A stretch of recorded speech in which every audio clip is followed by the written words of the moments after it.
అంబటి రాంబాబు 40 సంవత్సరాలుగా రాజకీయాల్లో ఉన్నానని చెప్పుకునేటటువంటి వ్యక్తి 2 సార్లు ఎమ్మెల్యేగా గెలిచాడు. 1989లో రేపల్లి నియోజకవర్గం నుండి, 2019లో సత్తెనపల్లి నియోజకవర్గం నుండి ఎమ్మెల్యేగా గెలిచి మంత్రిగా ఎలగబెట్టాడు.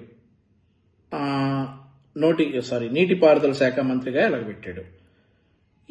ఈరోజు అతని అధికారిక ట్విట్టర్ ఖాతాలో ఒక వీడియో పోస్ట్ చేశాడు. ఆ వీడియో ఏంటంటే ఒకసారి మీరు కూడా చూడండి. ఇంకో విషయం ఏంటంటే నేను వాడిని వాడు అని అంటా ఉన్నా. నిన్న నుంచే ఇన్స్పైర్ అయ్యా జగన్మోహన్ రెడ్డిని చూసి. ఆడెవడో బీటెక్ రవి అంటా అన్నాడు కదా, సో అందుకని నేను కూడా అనొచ్చు కదా, ముఖ్యమంత్రిగా పనిచేసినోడే వాడు వీడు అంటున్నప్పుడు నేను కూడా అనొచ్చు. కాబట్టి వాడెవడో అంబటి రాంబాబు అనేవాడు వాడి అధికారిక ట్విట్టర్ ఖాతాలో ఈ వీడియో పోస్ట్ చేశాడు. ఒకసారి ఈ వీడియో చూడండి.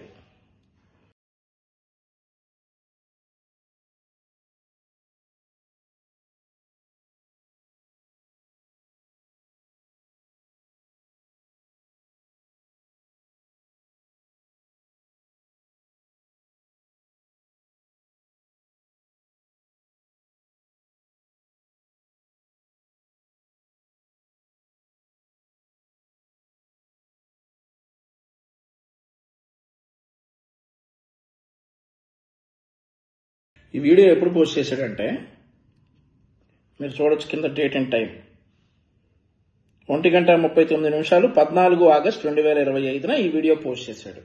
వీడి ఉద్దేశం ఏంటంటే ఈ వీడియోలో ఈ జెడ్పీటీసీ ఎన్నికల ఫలితాలు కోయా ప్రవీణ్ IPS కి అంకితం అని రాసి తెలుగుదేశం పార్టీకి చెందినటువంటి ఒక పాటని ఒక వీడియోకి ఎడిట్ చేసి ఈ వీడియోలో ఒక వ్యక్తి ఎన్నికలకు రిగ్గింగ్ చేస్తా ఎల్లో కలర్ బ్యాలెట్ పేపర్ మీద రిగ్గింగ్ చేస్తా ఓట్లేశాడు. దానికి పోలీసు అయినటువంటి DIG స్థాయి అధికారి కోయా ప్రవీణ్ IPS గారు సహకరించారు. అందుకే తెలుగుదేశం పార్టీ ఒంటిమిట్ట పులివెందుల్లో గెలిచింది అని అర్థం వచ్చేలా ఇతను తన అధికారిక ట్విట్టర్ ఖాతాలో ఈ వీడియో పోస్ట్ చేయడం జరిగింది. సరే చేశాడు, బానే ఉంది. మేము ఖాళీగా ఉండం కదా, అసలు ఈ వీడియో నిజమేనా కాదా అనేది ఎంక్వైరీ చేయాలి కదా, మేము చేస్తాం కదా, అదే చేశాం. అదే చేస్తే ఒరిజినల్ వీడియో దొరికింది. ఇది ఒరిజినల్ వీడియో, ఒకసారి మీరు చూడొచ్చు.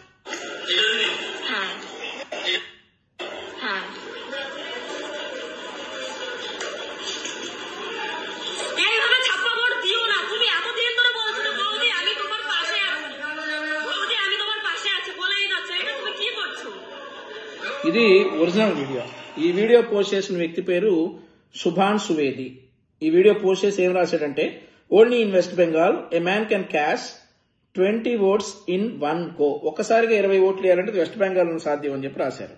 అండ్ ఆల్సో కింద మీరు డేట్ అండ్ టైం చూడొచ్చు, ఎప్పుడు రాశారు ఎప్పుడు చేశారు అనేది. ఇది 12:47 10 జూలై 2023 సుభాన్ సువేది అనేటటువంటి వ్యక్తి ఈ ఎన్నికలు వెస్ట్ బెంగాల్లో జరిగాయని అర్థం వచ్చేలాగా రాసినటువంటి వీడియో. అంటే ఈ వీడియో అంబటి రాంబాబు అనేటటువంటి సన్నాసి పోస్ట్ చేసినటువంటి వీడియో, మా తెలుగుదేశం పార్టీకి సంబంధించినటువంటి పాటని ఎడిట్ చేసి పోస్ట్ చేసినటువంటి వీడియో ఇప్పటిది కాదు. 2 సంవత్సరాల క్రితం వెస్ట్ బెంగాల్లో జరిగినటువంటి లోకల్ ఎలక్షన్ సంబంధించిన వీడియో తీసుకొచ్చి తెలుగుదేశం పార్టీ నాయకులు కార్యకర్తలు ఈ రోజు కోయా ప్రవీణ్ గారి సహకారంతో రిగ్గింగ్ చేసి గెలిచారని అర్థం వచ్చేలా పెట్టినటువంటి వీడియో. వీడు ఇంకో కుట్ర ఏంటంటే, ఒరిజినల్ సౌండ్ అయితే గుర్తుపడతారు కాబట్టి, తెలుగు కాదు బెంగాలీ కాబట్టి గుర్తుపడతారు కాబట్టి ఆ సౌండ్ తీసేసి మా పార్టీ పాటని దీనికి అటాచ్ చేసి ఎడిట్ చేసి వదిలినటువంటి వీడియో. ఇంతకంటే నీకు అలవాటే కదా అంబటి రాంబాబు, నీకు అలవాటే కదా. ఆ సంజన ఏయో ఉన్నాయి కదా కొంపలు, ఆ కొంపల చుట్టూ తిరగడం నీకు అలవాటే కదా. ఆ కొంపల చుట్టూ తిరిగేటప్పుడు నీ జెండాలు 2 తీసుకెళ్ళు. ఒక జెండా కిందేసి కూర్చో, ఇంకో జెండా నీ ముందేసుకో. వచ్చే పోయేవాళ్ళు చిల్లరేస్తారు. నీ బతుక్కి చిల్లరేస్తారు. ఒక్కటన్నా నిజం చెప్పావా నీ బతుక్కి? ఇంకా నన్ను సీమరాజా ఇంకోటెవరో కిరాక్ ఆర్పి నన్ను ఇలా అంటున్నారు అలా అంటున్నారు ఏడుస్తాం, ఇట్లాంటి లుచ్చా పనులు చేస్తే అంటారు. ఇట్లాంటి లుచ్చా పనులు చేస్తే సీమరాజా కిరాక్ ఆర్పి అట్లాగే అంటారు నిన్ను. నీకు అలవాటే కదా ఆ కొంపల చుట్టూ వెళ్ళటం. సో ఈసారి వెళ్ళేటప్పుడు 2 జెండాలు వేసి అడుక్కో, ఇంతకంటే చిల్లర రాలుతుంది. అంతేగాని నీ పార్టీలో ఉన్నటువంటి పేటీఎం కార్యకర్తలు ఈ డాష్ గార్డ్ అందరూ ఈ చిల్లర కోసం ఇలా చేస్తారని చెప్పి అందరికీ తెలుసు. వాళ్ళ కోవలో చేరి దిగజారిపోయావు నువ్వు. ఇప్పుడు తెలుగుదేశం పార్టీలో నేను ఒక సాధారణ కార్యకర్తని, నాకు తెలిసినంత మాత్రం నీకు తెలియపోతే ఎట్లా? ప్రజలందరికీ కూడా తెలిసి ఈ విషయం. ఇప్పుడు ఆంధ్రప్రదేశ్ ఎన్నికల నియమావళి ప్రకారం మన రాష్ట్రంలో ఎంపీటీసీ ఎన్నికలకి తెల్ల కలర్ బ్యాలెట్ పేపర్ ఇస్తారు, వైట్ కలర్. జడ్పీటీసీ ఎన్నికలకి పింక్ కలర్ ఇస్తారు, గులాబీ రంగు బ్యాలెట్ పేపర్ ఇస్తారు. పసుపు పచ్చ ఎల్లో కలర్ ఎవరు? ఎందుకంటే మా పార్టీకి అదొక ఈ పార్టీకి సంబంధించినటువంటి రంగు కాబట్టి, మా జెండా పసుపు కలర్ లో ఉంటది కాబట్టి పసుపు కలర్ బ్యాలెట్ పేపర్ ఆంధ్రప్రదేశ్ రాష్ట్రంలో వాడర్రా సన్నాసి. అది కూడా తెలియకపోతే ఎట్లా? చేసేవాడు ఏదైనా పర్ఫెక్ట్ గా చేయొచ్చు కదా. అది కూడా తెలియదు, పెట్టేస్తావు. జనాల్ని నమ్మాలి. ఈరోజు సినిమాలో ఒక డైలాగ్ ఉంది, మిర్చి సినిమాలో అనుకుంటా, 30 ఏళ్ల నుంచి ఒక లెక్క, ఇప్పుడు ఒక లెక్క అని ఒక డైలాగ్ ఉంది. 30 సంవత్సరాలుగా నీ నాయకుడు జగన్ రెడ్డి కుటుంబ కబంధ హస్తాల్లో ఉన్నటువంటి పులివెందుల నియోజకవర్గంలో ఉన్నటువంటి జడ్పీటీసీ స్థానానికి ఈరోజు ఎన్నిక జరిగితే మీకు కనీసం 10% ఓట్లు రాలేదనంటే మీరు సమీక్షించుకోండి కూర్చొని, ఎందుకు ఇలా అయిపోయింది ఏంటనేసి. అంతేగాని ఈవీఎంల ద్వారా జరిగిన ఎలక్షన్స్ నేమో మీరు ఏమంటారు, ట్యాంపరింగ్ అంటారు. సరే, బ్యాలెట్ పేపర్ ద్వారా జరిగిన ఎలక్షన్స్ నేమో ఇట్లాంటి లుచ్చా వీడియోలు పెట్టి సునకానందం పొందుతా ఉంటారు. ఇంకోటి ఏంటంటే, ఇట్లాంటి లుచ్చా పనులు చేసావు కాబట్టి నువ్వు చట్టానికి ఖచ్చితంగా సమాధానం చెప్పి తీరాలి, అది వేరే విషయం. చట్టం తన పని తాను చేసుకుపోయిద్ది.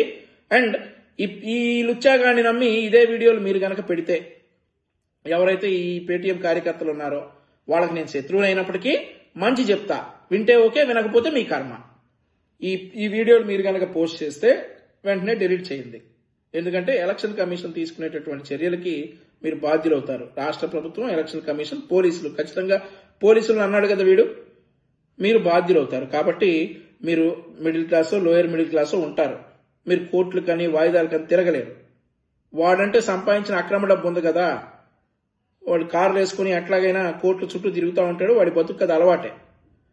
మీరు మీ భవిష్యత్తుని ఇట్లాంటి లుచ్చా విషయాలు విని నమ్మి నాశనం చేసుకోవద్దని చెప్పేసి నిన్న జగన్మోహన్ రెడ్డి ఏదో హితూ బలికానన్నాడు కదా, అలాగే హితూ బలుకుతా ఉన్నా.